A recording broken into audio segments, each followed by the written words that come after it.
ఇక్కడ committee members ఉన్నారు. Sir మీరేమనుకుంటున్నారు? ఇంతకు ముందైతే ఎలాంటి గొడవలు లేవు అని అంటున్నారు. సడెన్‌గా ఇలా ఈ దాడి జరగడం వెనక ఏముందనుకుంటున్నారు? ఇది చాలా దారుణం అండి. ముందు ఇక్కడ అమ్మవారి టెంపుల్ గత 10 సంవత్సరాల నుంచి కూడా ఎలాంటి ఇది జరగలేదు. ఇదొకటి మతపరమైనటువంటి విధ్వంసం సృష్టించడానికే ఇది పక్కా పగడ్బందీ ప్లాన్‌తో వచ్చినట్టుగా అనుమానాలున్నాయి మాకు. అందులో లోపలికొచ్చి మాట్లాడడం, తెలుగులో మాట్లాడడం, క్యాప్ ధరించడం ఇట్లాంటివన్నీ చేసి ఒక మతాన్ని రెచ్చగొట్టే విధంగా ప్రవర్తిస్తున్నారు. ఇది హైందవ ధర్మానికే వ్యతిరేకంగా వాళ్ళు చేస్తున్నటువంటి పనులివి. సో, హైందవ ధర్మాన్ని కాపాడడానికి కూడా హిందువులంతా ఏకమై ఇటువంటి దుర్ఘటనలు మళ్ళీ రిపీట్ కాకుండా మరోసారి జరగకుండా ఉండాలని ఈ ప్రభుత్వాన్ని వేడుకుంటున్నాం. అలాగే హైందవ సమాజాన్ని ఏకం కావాలని కూడా నేను వేదికపై నుంచి కోరుకుంటున్నాను. Thank you. సార్ మీరు చెప్పండి. అంటే ఈ సమయంలో 8 అంటే బిఫోర్ జరిగింది. మీకెప్పుడు తెలిసింది? మాకు జరిగిన ఒక 5-10 నిమిషాలకు తెలిసిందండి. తెలవంగానే హుటాహుటిగా మా మిత్రులు ఫోన్ చేశారు నాకు.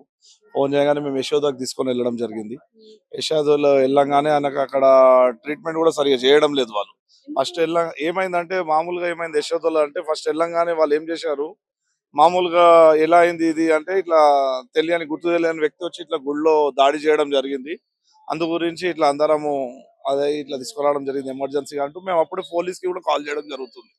వాళ్ళు అదంతా గమనించి వాళ్ళు ఏమనుకున్నారంటే వీళ్ళు బిల్ కడతారో కట్టరో, లేకపోతే ఇక్కడ జనాలు ఎక్కువ గ్యాదరింగ్ అవుతారేమో అనుకోని వాళ్ళు ఏం చేశారు, అప్పటి నుంచి అక్కడ ట్రీట్మెంట్ చేయకుండా ఈ ట్రీట్మెంట్ మా దగ్గర ఇక్కడ లేదు, మీరు ఇమీడియట్లీ సరోజిని దేవికి తీసుకెళ్ళండి, కంటిది ప్రాబ్లం ఉంది అంటున్నారు. వాస్తవానికి నిన్న మళ్ళీ మేము తీసుకెళ్తే అక్కడ సరోజిని దేవి కూడా కంటి ప్రాబ్లం పెద్దగా ఏం లేదు. అదంతా అక్కడ ఆయన యాసిడ్ పడడంతో ఈ స్కిన్ అంతా జారడం జరిగింది. ఏదైతే కాలుతో ఏదైతే జరుగుతుందో అలాగా ఈ స్కిన్ అంతా మొత్తం తోలు లేచిపోవడం అలా జరిగింది ఆయనకు.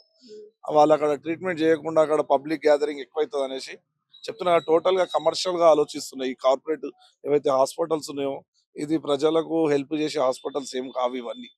ఇవన్నీ వాళ్ళు కమర్షియల్ గా ఆలోచించే రకంగానే. అక్కడ వాళ్ళు ఏమనుకున్నారో వాళ్ళ ఆలోచన ఏందో కానీ ఎంతసేపు చూసినా మేము ఎంత గొడవ పెట్టుకున్నా కానీ అక్కడ బౌన్సర్లను పెట్టి మమ్మల్ని తోసేయడం బయటికి. అంటే యాజమాన్యంతోనే మాట్లాడే ప్రయత్నం ఏం చేయలేదా? శ్రీధర్ రెడ్డి గారు అనేసి అక్కడ ఇన్ఛార్జ్ ఉన్నారు, యశోద మలక్పేట్ ఇన్ఛార్జ్ శ్రీధర్ రెడ్డి గారు. వాళ్ళందరూ కూడా వాళ్ళు ఒక మీటింగ్ చేసుకున్నారు ఒక 5 minutes లో. అక్కడ డాక్టర్స్ వాళ్ళంతా చేసుకొని వాళ్ళు ఇక్కడ షిఫ్ట్ చేయడమే బెటర్. ఇక్కడ వీళ్ళంతా ఇక్కడ ఉంటే న్యూసెన్స్ అవుతుంది, ఇక్కడ డిస్టర్బ్ అవుతుంది వేరే పేషెంట్స్. కానీ ఏం ఆలోచించిన లేకపోతే బిల్ కట్టారు అనుకున్నారో ఏదో, మేము బిల్ కట్టడానికి కూడా రెడీగా ఉన్నాం అక్కడ. అంటే ఏమన్నా అంటే ఇప్పుడు టెంపుల్‌లో గొడవైంది కాబట్టి అంటే టెంపుల్‌లో దాడి జరిగింది కాబట్టి ఏమన్నా కమ్యూనిటీ ఇష్యూ ఉందా? ఇష్యూ అవుతుంది, పబ్లిక్ గ్యాదరింగ్ అవుతుంది, పోలీసు అక్కడ ఇన్వెస్టిగేషన్ జరగడము అవన్నీ ఉంటాయి అనుకున్నారో ఏదో డిస్టర్బెన్స్ ఉంటుంది అనుకొని వాళ్ళు అది చేయడము షిఫ్ట్ చేయడానికి ట్రై చేశారు. మేము ఎంతగా ప్రయత్నం చేసినా కానీ అక్కడ వాళ్ళు ట్రీట్మెంట్ చేయకుండా. సార్ మీరేం చెప్తారు? ఇప్పుడు కమ్యూనిటీ ఇష్యూ అయితే కాదు అని అనుకుంటున్నాం ప్రస్తుతానికి. సో ఏ విధంగా ఆలోచించొచ్చంటారు? మనం అనుకుంటున్నాం మనకు వచ్చిన ఇన్ఫర్మేషన్ అనుకుంటాం. కాకపోతే మీరు ఇప్పుడు గతంలో కూడా మన రాష్ట్రంలో కాదు ఎన్నో రాష్ట్రాలలో చూడండి, ఈ లవ్ జిహాద్ కానివ్వండి ఇవన్నీ ఎలా జరుగుతున్నాయి. బొట్టు పెట్టుకోవడము, మెడలో రుద్రాక్ష వేసుకోవడము, చెయ్యికి కంకణం వేసుకోవడము, ఇవన్నీ చేసుకుని ఇవన్నీ చేస్తున్నారు. మనం వాడిని నిజంగా ఆధార్ కార్డు ఏదో చూసుకుంటే అప్పుడు వాని పేరు ఏదో సలీమో లేకపోతే షేకో ఏదో తెలుస్తుంది. మనం తెలుసా తెలియదో మనము పోలీసులు నిర్ధారణ చేసే వరకు ఏది చెప్పలేమండి. కాకపోతే నిన్న ఇప్పుడు ఇంకో విషయం చెప్పడం మర్చిపోయాను నేను. నిన్న మమ్మల్ని బౌన్సర్లను పెట్టి యశోద హాస్పిటల్లో బయటికి నూకేయడంతో పాటు అక్కడ ఒక గ్యాస్ లాంటిది రిలీజ్ చేశారు వాళ్ళు.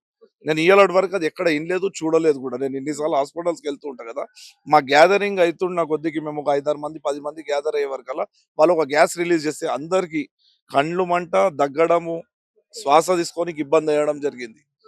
అంటే ఇప్పుడు ఇలాంటిది కూడా యూజ్ చేస్తున్నారు అనేది అర్థమైంది మాకు. అంటే ఎలాంటి గొడవ జరగకుండా ఇక మీ మీద అలాంటి గ్యాస్ ప్రయోగం గొడవ చేసిండ్రు. కాదు, అక్కడ గొడవ ఏం చేయట్లేదు, ట్రీట్మెంట్ గురించే. లోపలికి మనుషులు జనాలు ఎక్కువ వస్తున్నారు అనుకున్నారో ఏదో అక్కడి నుంచి మమ్మల్ని బయటికి నూకేయడం తోటి మేము కూడా డిఫెండ్ చేశాం. ఎందుకు నూకేస్తారు బయటికి అని అడిగితే సరే అనేసి వాళ్ళు వేరే రకంగా గ్యాస్ రిలీజ్ చేశారు. అక్కడ ఉన్న ఎంప్లాయీస్ అంతా మాస్క్ ధరించుకొని ఒక 5 minutes గ్యాస్ రిలీజ్ చేశారు. అంటే ఇట్లాంటి కెమికల్స్ కూడా యూజ్ చేస్తున్నారు వీళ్ళు. కొత్త సాంప్రదాయం వచ్చింది హాస్పిటల్స్ లలో అనేది అర్థమవుతుందండి. మరి కార్పొరేట్ సంస్థ కాబట్టి ఇలాంటి ట్రై చేసి ఉంటదండి. అంటే ట్రై చేస్తారు కానీ మాకేమైనా ఎఫెక్ట్ అయితే ఇప్పుడు అక్కడ ఉన్న వేరే పేషెంట్స్ కానివ్వండి ఇంకా వేరే వాళ్ళు ఎంతో మంది ఉంటారు హాస్పిటల్ అంటే, వాళ్ళు దాని వల్ల మాకు ఏదైనా వేరే సమస్యలు వస్తే వేరే ప్రాబ్లం కూడా అవుతుంది కదా. కానీ దీని మీద ఖచ్చితంగా మేము కూడా పోలీసులకు ఇన్ఫార్మ్ చేయడం జరిగింది. ఏసీపీ గారు కానీ దీనికి సంబంధించిన ఎవిడెన్స్ ఏమైనా ఉందా? అంటే ఎవిడెన్స్ ఏముంటుంది, దగ్గు వస్తుంది, మేము తుమ్ముతున్నాము, కళ్ళు మంటలేస్తున్నాయి. మాకేమో అది ఒక ఎయిర్, అది గ్యాస్ అనేది మనం కనిపించదు కదా. అందరు అక్కడ ఉన్న వాళ్ళందరికీ కూడా ఆ నిమిషంలో మీరు సీసీ కెమెరాస్ లో చెక్ చేస్తే యశోదలు ప్రతి ఒక్కరు దగ్గుతున్నారు. ఓకే. మొత్తం హాస్పిటల్ అంతా దగ్గడము, కళ్ళు మంట, అందరం బయటికి ఉరికి రావడం జరిగింది. సో చూస్తున్నారు గదా! అంటే ఈ చర్య కూడా హాస్పిటల్ చేసిన ఈ చర్య కూడా కరెక్ట్ గాదు అని అంటున్నారు. ఎందుకంటే అంటే ఒక రకమైన గ్యాస్ రిలీజ్ చేయడం వల్ల వాళ్ళకు దగ్గు అండ్ కళ్ళు మంట అవన్నీ స్టార్ట్ అయ్యాయంట. సో ఇది కూడా ఒకసారి అంటే పోలీసుల దృష్టికి తీసుకెళ్లే ప్రయత్నం చేస్తామని అంటున్నారు. మరి చూడాలి అసలు ఏం జరుగుతుంది అనేది. సో మీరు చెప్పండి ఏమంటున్నారు యశోద హాస్పిటల్‌లో? ఒక బాధితుడు యశోద హాస్పిటల్‌కి వెళ్ళినప్పుడు వాళ్ళు ట్రీట్మెంట్ స్టార్ట్ చేయకుండా ఓన్లీ డబ్బుల పరంగా, వ్యాపార పరంగా ఆలోచించేసి ట్రీట్మెంట్ చేయకుండా మా దగ్గర ట్రీట్మెంట్ లేదని చెప్పేసి సరోజినికి ప్రిఫర్ చేయడం చాలా ఘోరమైన పరిస్థితి. ఈ ప్రైవేట్ హాస్పిటల్లన్నీ కమర్షియల్‌గా తయారయ్యి వ్యాపార పరంగా నడుస్తున్నాయి తప్పించి మానవత్వం, దృక్పథం ఎక్కడ లేకుండా పోయిందండి. అంటే జస్ట్ డబ్బుల కోసమే ఇదంతా అయ్యింది అని అంటున్నారా నిన్న గొడవ? ఈ గొడవ కాదండి. ఆహా! పేషెంట్ కరెక్టే. హాస్పిటల్‌లో పేషెంట్‌ని ట్రీట్మెంట్ చేయకపోవడం ఓన్లీ డబ్బుల కోసమే. ఓకే. ఎందుకంటే పోలీసు వాళ్ళు తీసుకొచ్చారు కాబట్టి డబ్బులు రావు మాకనే ఆలోచనతోటి యశోద యాజమాన్యం ట్రీట్మెంట్ స్టార్ట్ చేయలేదు. ఓకే. ఉంది. నెక్స్ట్ మరి ఎక్కడికి తీసుకెళ్లారండి? సరోజిని హాస్పిటల్ తీసుకెళ్ళాం. సరోజిని హాస్పిటల్‌లో ట్రీట్మెంట్ చేశారు. అక్కడికించి మళ్ళా సిసి షరఫ్ హాస్పిటల్‌లో అడ్మిట్ చేశామండి. ఓకే.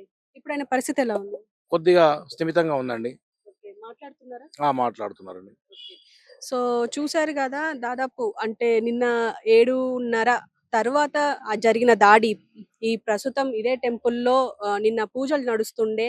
మొత్తం లేడీసే ఇక్కడ ఉండే. సో వాళ్ళ తరపున చూషినా కూడా అంటే పోయి పట్టుకునేంత అక్కడ ఎవరు లేకుండే. సో అందుకు అతను తప్పించుకునే ప్రయత్నం అయితే జరిగింది. సో ఏదేమైనా అంటే ఒక పక్క బాధితుడు బాధపడుతూ ఉంటే హాస్పిటల్‌లో కూడా అంటే అంత పెద్ద కార్పొరేట్ సంస్థ అయ్యి కూడా అసలు బాధితుడిని పట్టించుకోకుండా వేరే హాస్పిటల్ తీసుకెళ్ళండి అని చెప్పడం, మా దగ్గర ఆ ట్రీట్మెంట్ లేదు అని చెప్పడం చాలా దారుణం అనే చెప్పుకోవాలి.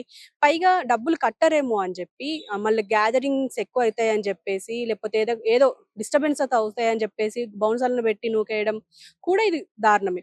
సో ఇంకో పక్క ఇది చూసినా కూడా కమ్యూనిటీ అంటే వేరే కమ్యూనిటీ ఏమైనా వచ్చి ఇక్కడ ట్రై చేసిండ్రా? దాడికి పాల్పడ్డారా? అంటే ఖచ్చితంగా అవును, కాదు అని చెప్పలేం. ఎందుకు అనంటే ఇప్పటికి ఇంకా ఇంటెలిజెన్స్ రిపోర్ట్ ఇంకేం రాలేదు. పైగా ఇంకో పక్క దీనికి సంబంధించి ఇంకా విచారణ జరుగుతూనే ఉంది. విచారణకు సంబంధించి ఒక రిపోర్ట్ వస్తే గాని ఇప్పుడు ఏం జరిగింది? పైగా ఆ దాడి చేసిన వ్యక్తి టీ షర్ట్ మార్చుకొని మళ్ళీ మాస్క్, క్యాప్ పెట్టుకొని ప్రీ ప్లాన్డ్‌గా వచ్చారు కాబట్టి మనమేం చెప్పలేకపోతున్నాం. ఒకవేళ దొరికితే అతను ఎవరు? ఏంది? అనేది చెప్పొచ్చు. పైగా టెంపుల్స్ పైన మనం ఈ మధ్య చూస్తూనే ఉన్నాం.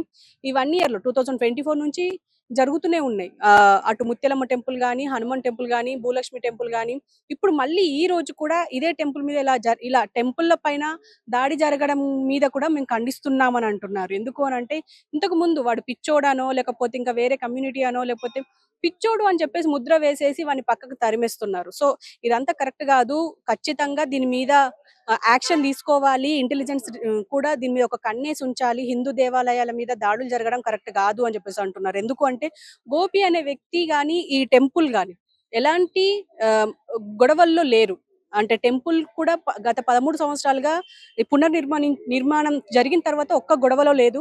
అండ్ ఆ గోపి అనే వ్యక్తి ఎవరైతే ఉన్నారో అకౌంటెంట్ అతను కూడా ఎలాంటి గొడవలు పెట్టుకోలేదు. వచ్చే భక్తుల్ని కూడా చాలా సామరస్యంగా చాలా